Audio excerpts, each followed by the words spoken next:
Bonjour, bonjour à tout le monde.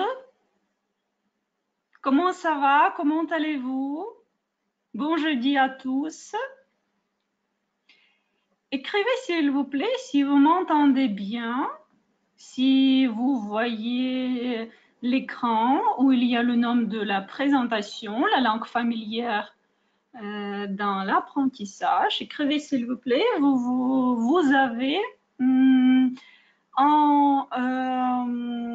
des questions et là-bas, vous pouvez écrire si vous m'entendez bien et si tout va bien parce que c'est très important pour que vous me voyez et pour que vous m'entendiez. Écrivez s'il vous plaît, on attend encore quelques secondes, quelques instants et on va commencer. On attend pour que tout le monde se connecte.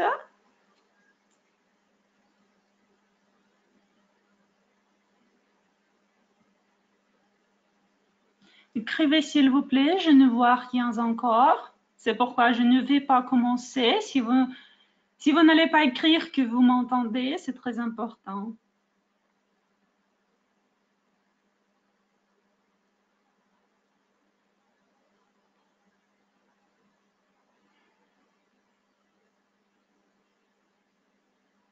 Bonjour, madame, bonjour. Vous m'entendez, oui, j'espère. Oui, vous ne voyez pas encore la présentation parce qu'on n'a pas commencé encore la présentation. C'est pourquoi attendez encore quelques instants. Je crois que peut-être une minute et on va commencer la présentation.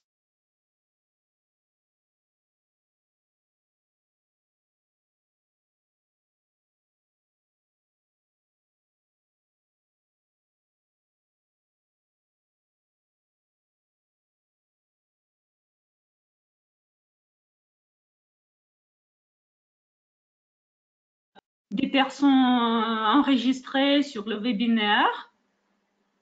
Oui, il y a le texte en attente. Oui, oui, oui, il y a encore un texte. On va commencer.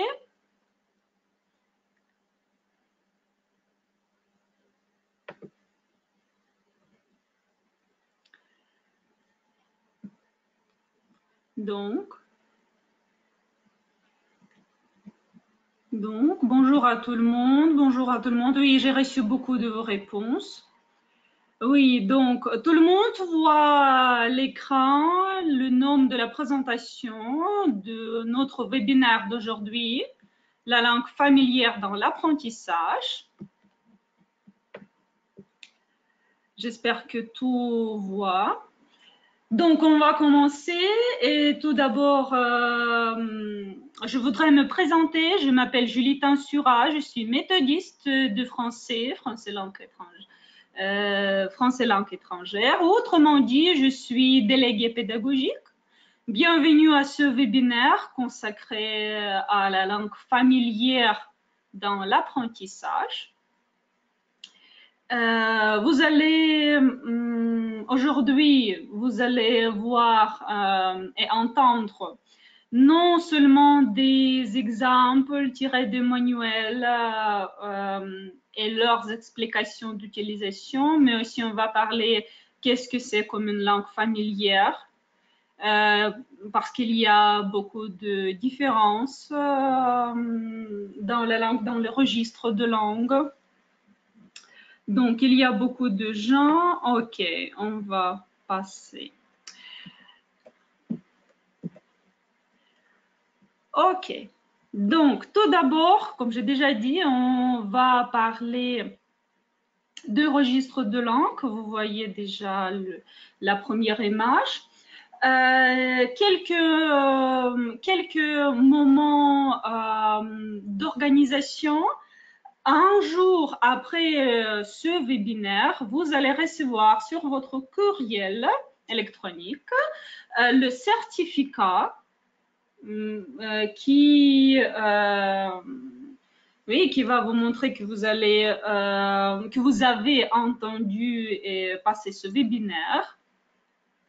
Et quelques moments encore, je vais vous dire à la fin de ce webinaire. Donc, concernant les registres de langue, un registre de langue, on dit aussi un niveau de langue ou encore le style de langue, est un mode d'expression adapté à une situation d'énonciation particulière, oui, qui détermine notamment certains choix lexicaux et syntaxiques ainsi qu'un certain ton.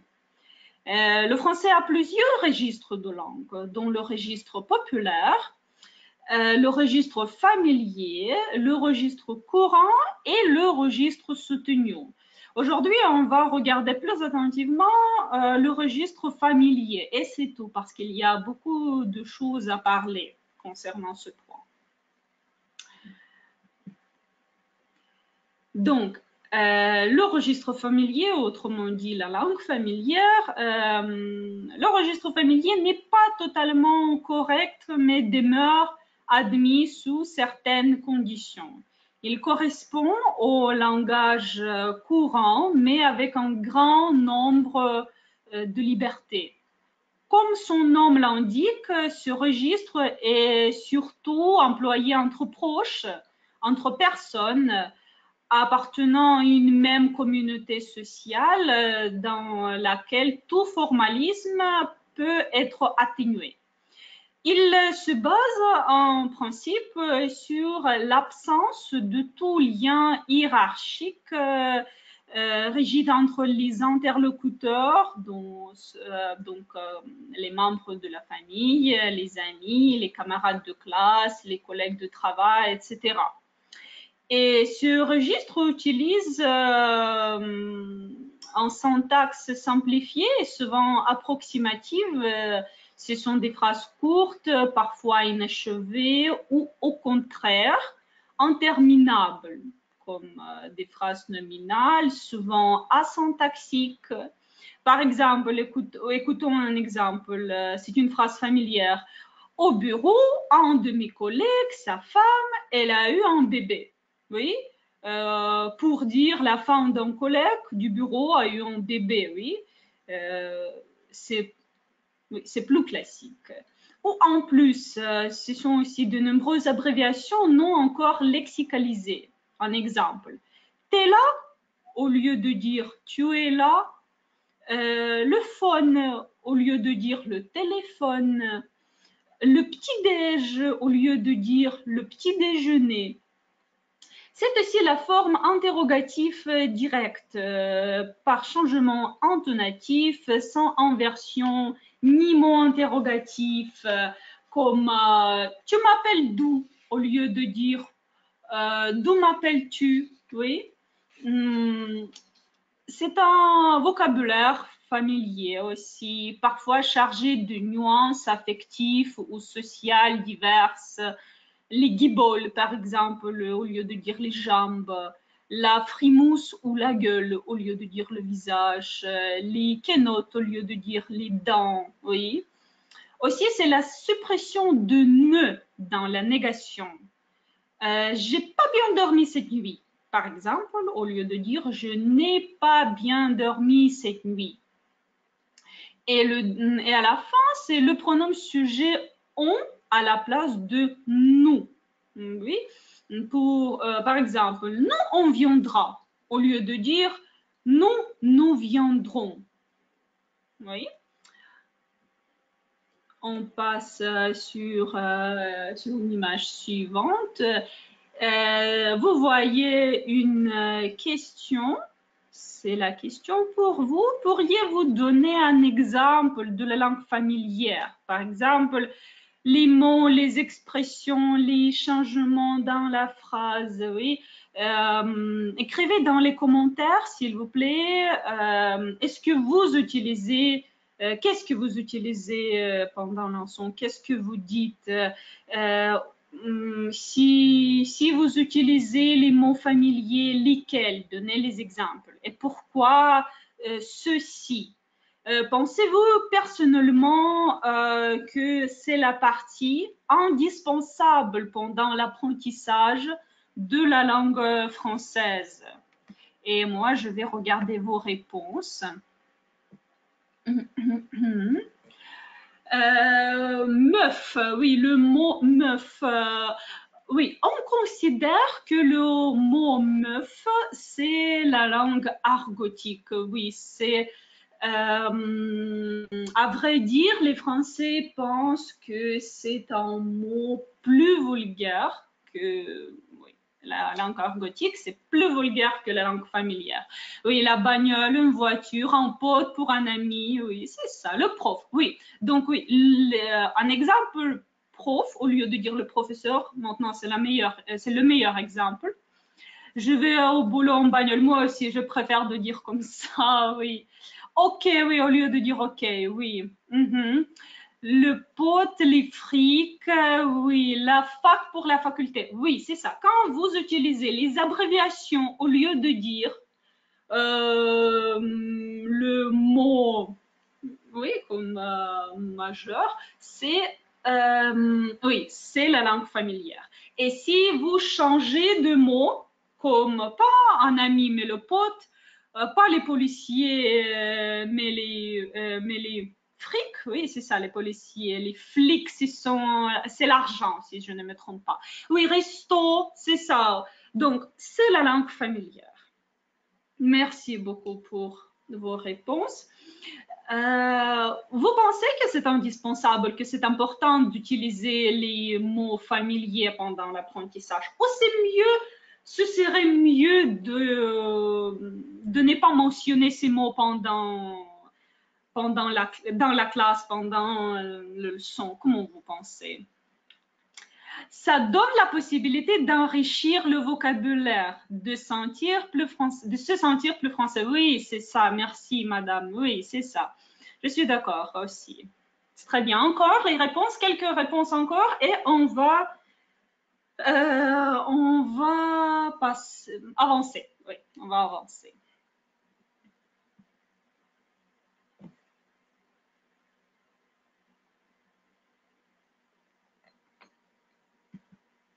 Non, personne ne veut répondre? Comme vous voulez, comme vous voulez. On va, maintenant, vous allez voir il faut les utiliser, oui, il faut les apprendre. Merci, mesdames, merci. Quelqu'un pense qu'il faut les apprendre, quelqu'un pense que c'est pas assez indispensable. Maintenant, vous allez voir mes exemples des mots familiers. Donc, quelqu'un a déjà mentionné le mec, si je ne me trompe pas. Aussi, pour moi, le meilleur exemple, c'est le dernier. A plus, oui, A, et après le signe plus des mathématiques. Oui, ça veut dire à plus tard. Comme ça. Il y a aussi des réponses. Enrichir les synonymes. Oui, c'est ça. On enrichit des synonymes pendant l'apprentissage, oui, en apprenant le verlan. Oui, c'est aussi la langue argotique. La vache, des canons. Oui, la vache. Oui, on va aussi regarder cet exemple, un exemple avec le mot la vache. Je vais vous montrer. Ok, on va avancer. Maintenant, on va observer les composantes lexicales, morphosyntaxiques, phonologiques. Et c'est la question importante du registre de langue. Je vous conseille de prendre une tasse de thé ou du café parce que ça va être un peu long. Je voudrais parler avec vous. Donc, il conviendra également de recenser les composantes linguistiques des discours auxquels les apprenants seront confrontés. Et tout d'abord, c'est le lexique, comme vous voyez en haut. La terminologie du domaine part du lexique courant, colocation relevant de divers champs sémantiques, le monde du travail, les syndicats, le courrier d'entreprise, les fluctuations de prix, etc. Oui. Après, ce sont les structures morphosyntaxiques récurrentes, comme les numéros, l'expression de la quantité, la comparaison, les connecteurs, les verbes modélisateurs et l'expression de la probabilité, etc. Ensuite, la composante phonologique, c'est la prononciation correcte et sans hésitation de données chiffrées, intonation correcte, utilisation adéquate des pauses, etc. Et la fin, c'est la composante paralinguistique comme l'intonation, le langage du corps, les postures, les gestes et les mimiques. Le recensement des caractéristiques linguistiques des discours dans un domaine spécialisé ou professionnel suppose une analyse de ces discours sur laquelle nous nous attarderons plus avant dans ce chapitre. Oui, dans ce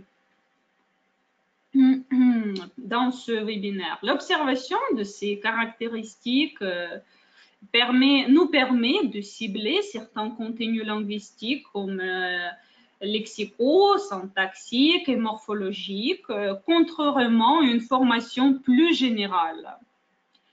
Ainsi, certains discours spécialisés présentent des structures syntaxiques récurrentes, construction passive, oui, pronoms relatifs, etc. Dans le discours juridique, par exemple. D'autres ont une composante grammaticale très restreinte par rapport au discours non spécialisé, comme le cas du discours mathématique où le nombre de temps utilisé est réduit et où la notion d'aspect n'existe pas.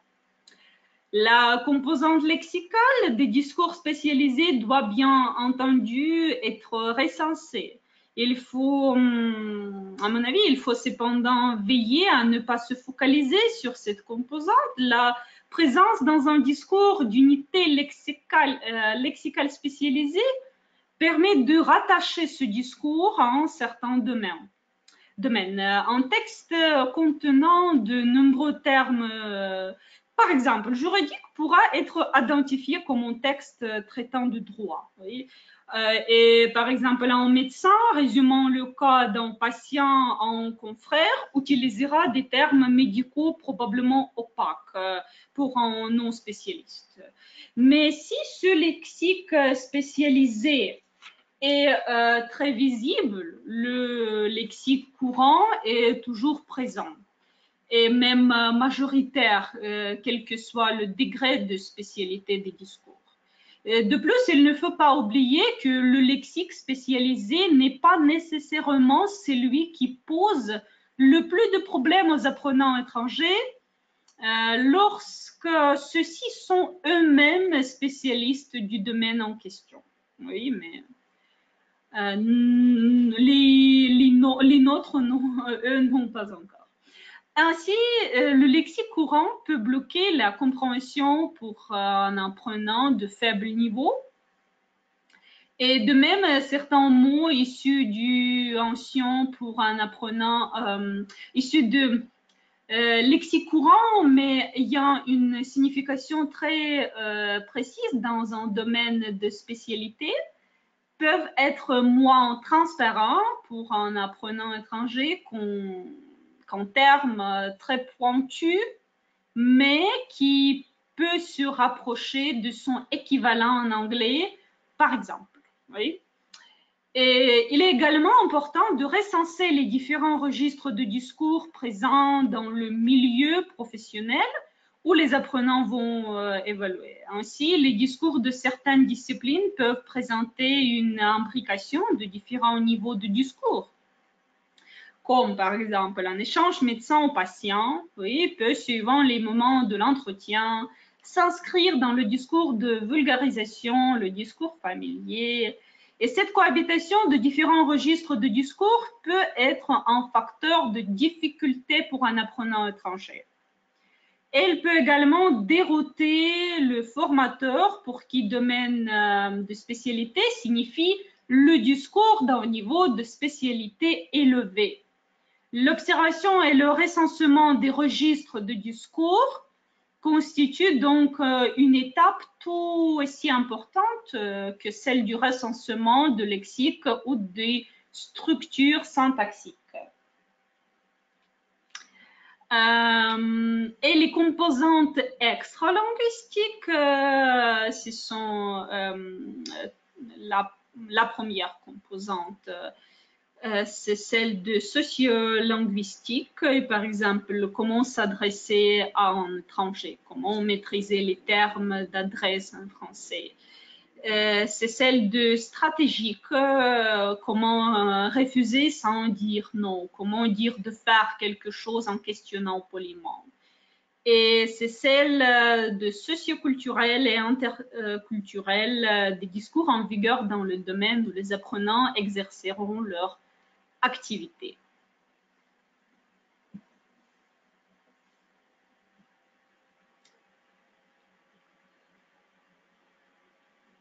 Maintenant, vous voyez le premier exemple tiré du livre Pixel nouveau, niveau A1, oui.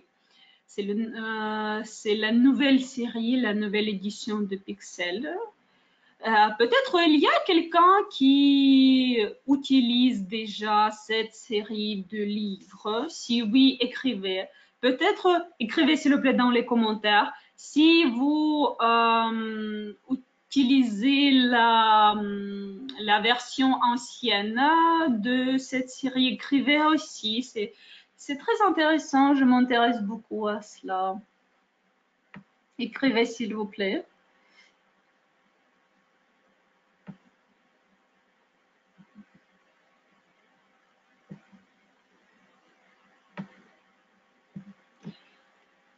Écrivez s'il vous plaît si quelqu'un utilise cette série de livres.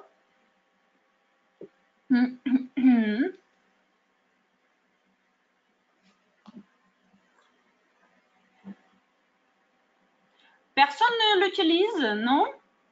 Qu'est-ce que vous utilisez encore? Écrivez s'il vous plaît quelle série de livres ou quelle série de livres vous voudriez utiliser pendant vos leçons. Français.com, c'est la série de livres peut-être de l'édition Hachette, non? Si je ne me trompe pas. Echo, oui, on utilise Echo, oui, Echo, c'est très bien. Moi, j'aime beaucoup Echo, mais c'est plutôt pour les grands adolescents. Si vous utilisez juste Echo, pas Echo Junior, oui, c'est assez compliqué comme ça pour les écoliers, si ce n'est pas une école spécialisée sur la langue française. Édito Connexion, oui, Édito, c'est aussi Hachette, si je ne me trompe pas. Madame Omielchenko, vous allez utiliser cette année. Oui, j'espère que vous allez l'aimer. Vite et bien, oui, c'est clair, oui. Communication progressive, c'est aussi clair, oui. Édito, c'est Didier. Ah, ok, merci. Moi, je ne suis pas déléguée de cette édition, c'est pourquoi je ne la connais pas bien.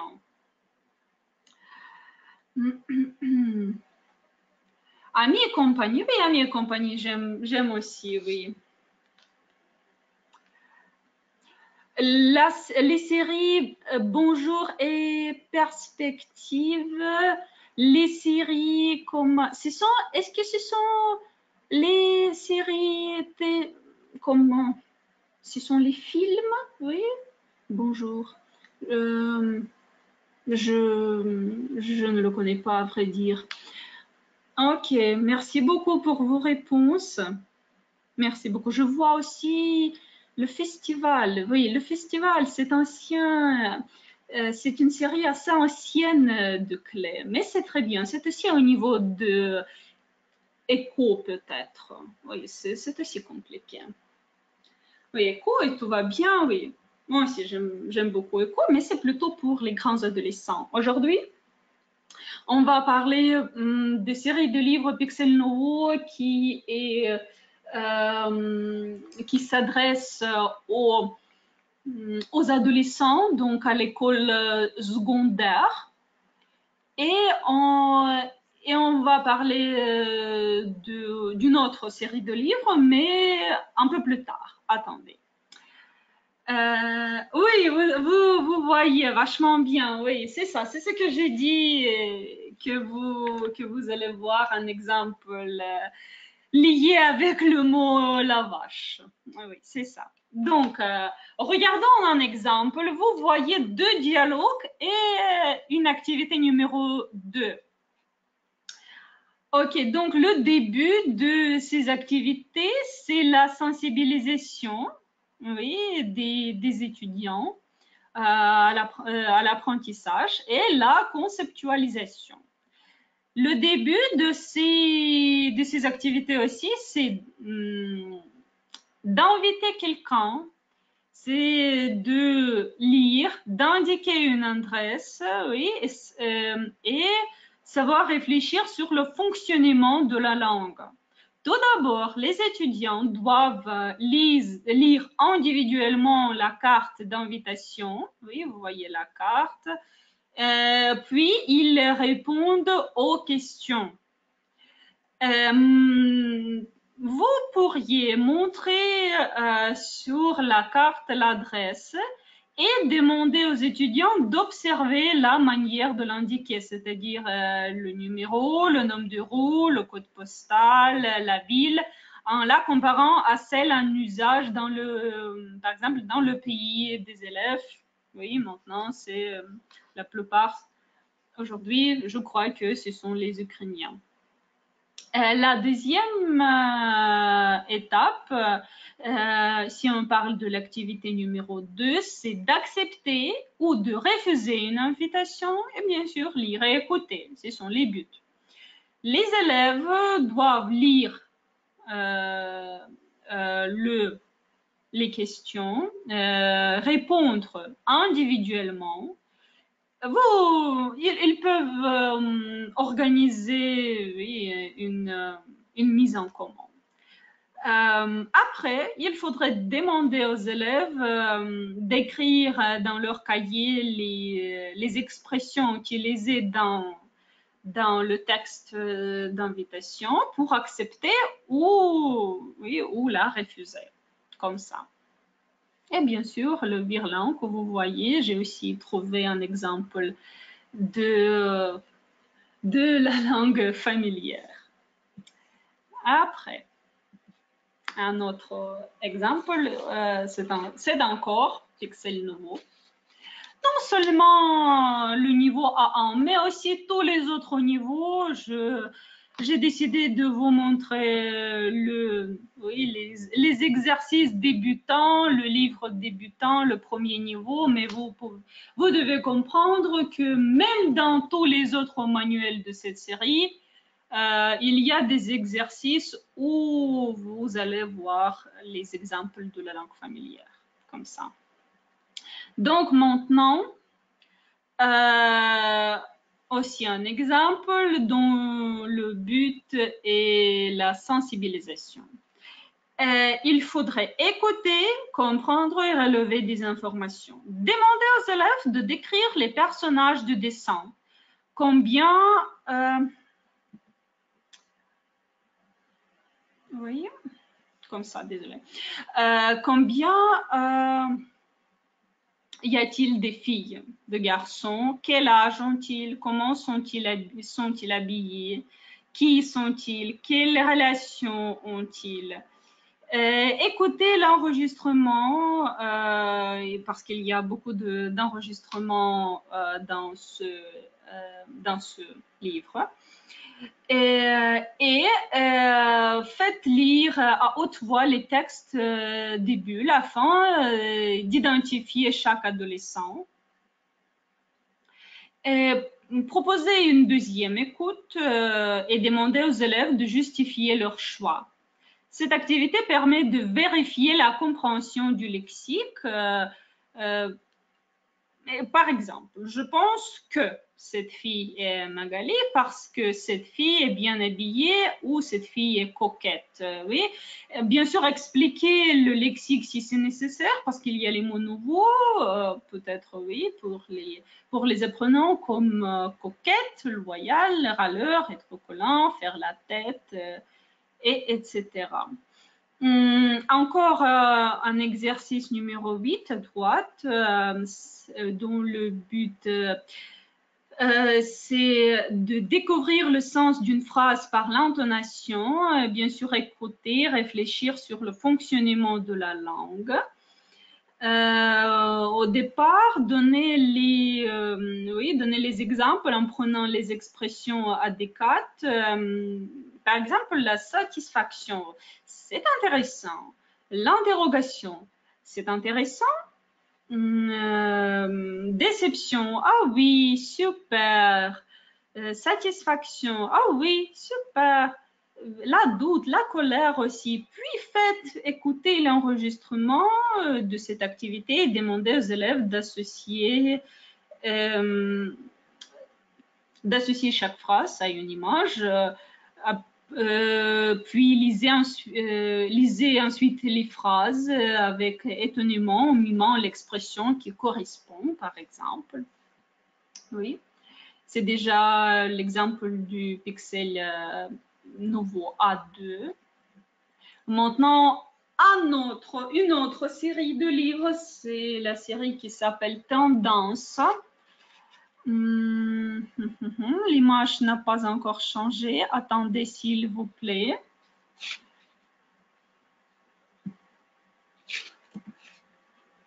Attendez, s'il vous plaît.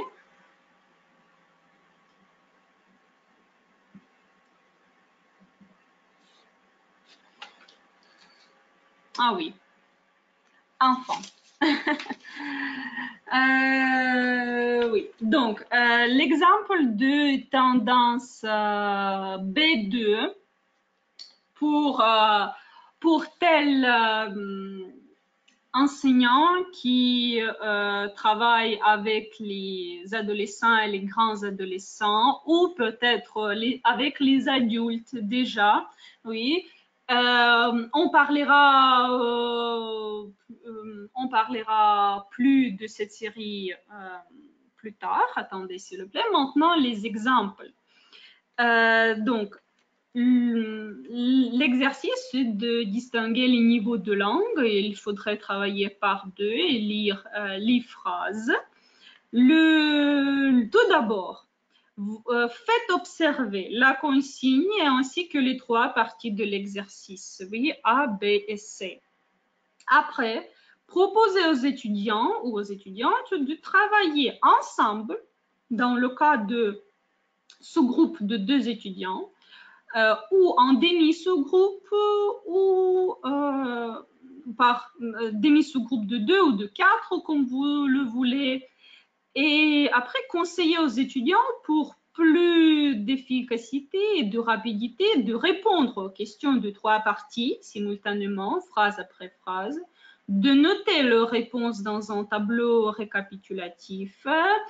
Ce tableau, vous pouvez faire le tableau en haut. Vous pouvez écrire les phrases que vous allez trouver après les circonstances de leur production, la caractérisation et après les caractéristiques écrites ou orales que vous allez voir. Et les différents sous-groupes présentent et comparent ensuite leurs réponses en plénum. Et le dernier exercice à droite, vous devrez faire observer et reformuler la consigne. Après, observer les mots et les expressions de l'interview ainsi que les expressions du tableau. Dans chaque sous-groupe, les étudiants peuvent faire les associations ensemble ou bien individuellement, puis mettre ensuite leurs réponses en commun. Et à la fin, les sous-groupes présentent enfin leurs résultats en plénum. comme vous, bien sûr, comme vous le voulez. Ensemble ou des mises sous groupe, c'est toujours, ça dépend du nombre des étudiants dans votre groupe ou de votre classe.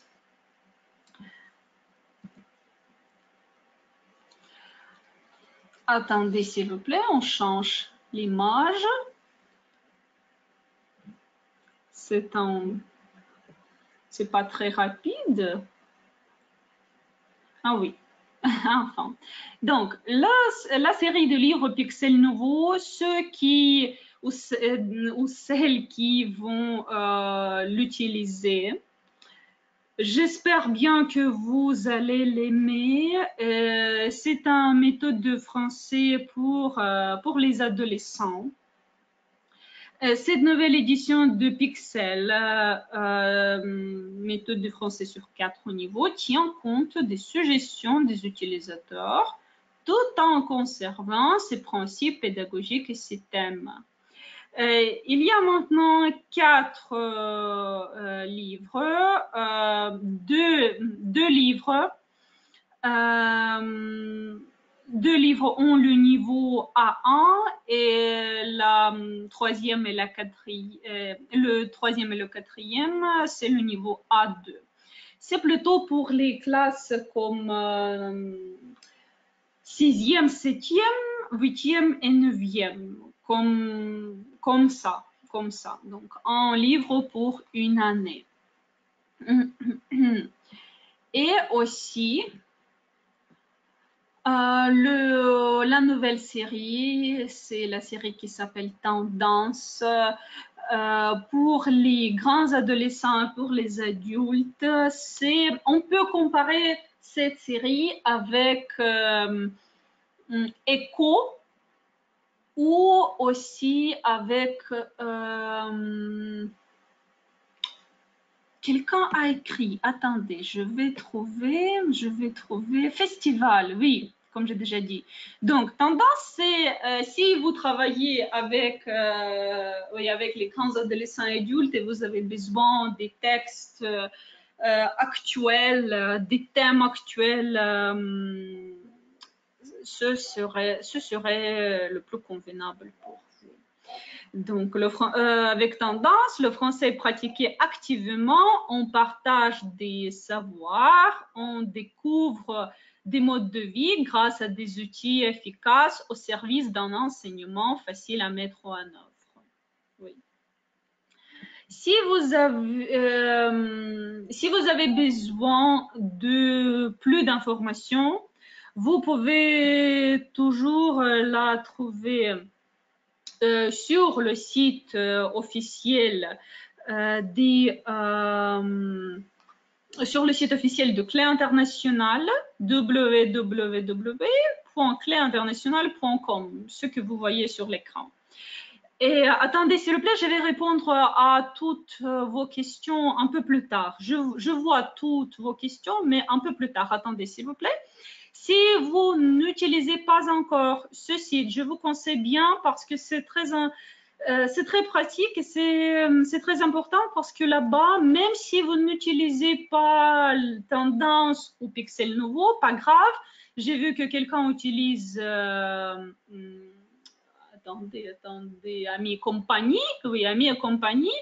Je vous conseille bien de visiter ce site parce qu'il y a beaucoup de choses non seulement concernant Ami et compagnie, mais les autres éditions aussi. Il y a les choses à installer gratuitement, les choses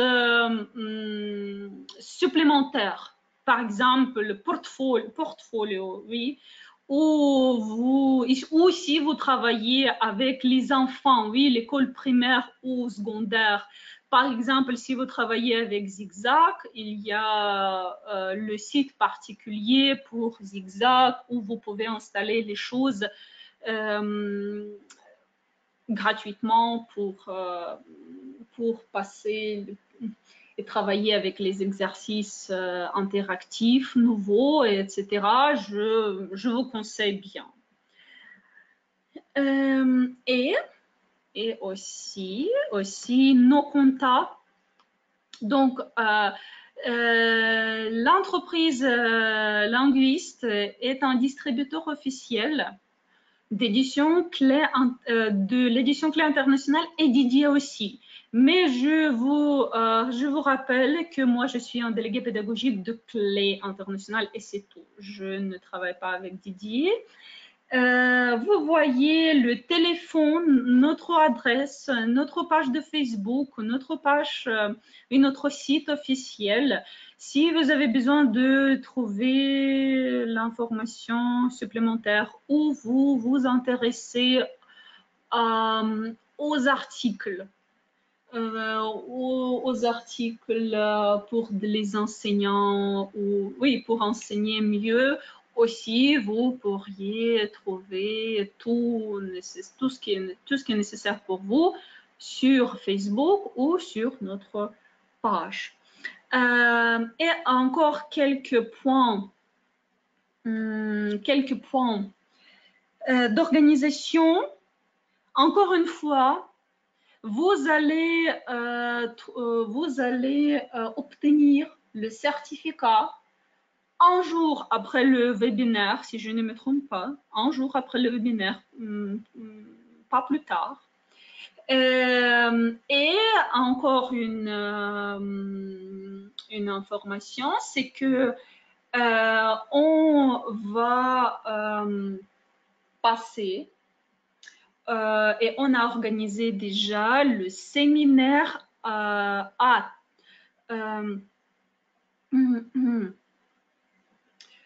Ternopil. Oui, oui, à Ternopil, oui. Les dates sont 23 et 24. Oui, c'est 24 septembre.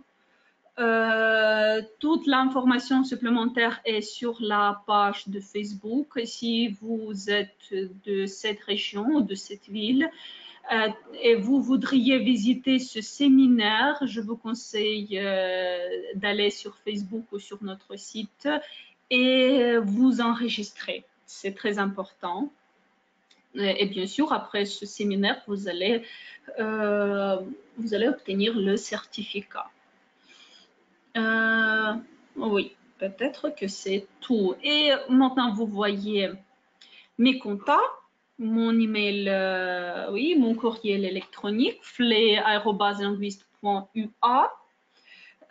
Si vous avez des questions concernant le webinaire, concernant les manuels, les livres ou quelque chose d'autre, je suis toujours prête à vous aider et à répondre sur vos questions. Maintenant, oui, maintenant les questions d'aujourd'hui. Quelqu'un a écrit. Je vais regarder. Si vous avez les questions maintenant, écrivez s'il vous plaît parce qu'on va finir dans une minute. C'est pourquoi si vous avez des questions juste maintenant, écrivez. Combien coûte Tendance Séance C2? Malheureusement, je ne peux pas vous répondre concernant les prix des livres. Donc, ce sont nos managers qui sont prêts à vous répondre. Téléphonez à eux. Moi, non. Désolée. Non, désolé. Tout ce qui se concerne les manuels, les séries, les composants de livres, c'est vrai. Merci à vous aussi. Merci, madame. Merci. Quand aura lieu le séminaire à Kiev? Oh, oui, très bonne question. On a déjà parlé avec le méthodiste régional de la région qui viennent. On va organiser le séminaire dans la ville Bila Tserkva le 16 octobre, oui, 6e octobre, oui, c'est ça. C'est pourquoi si vous êtes de Kiev ou de cette région, oui, de la région qui viennent, Bila Tserkva, le 16 octobre, on va faire une affiche sur le site et sur Facebook. On va faire aussi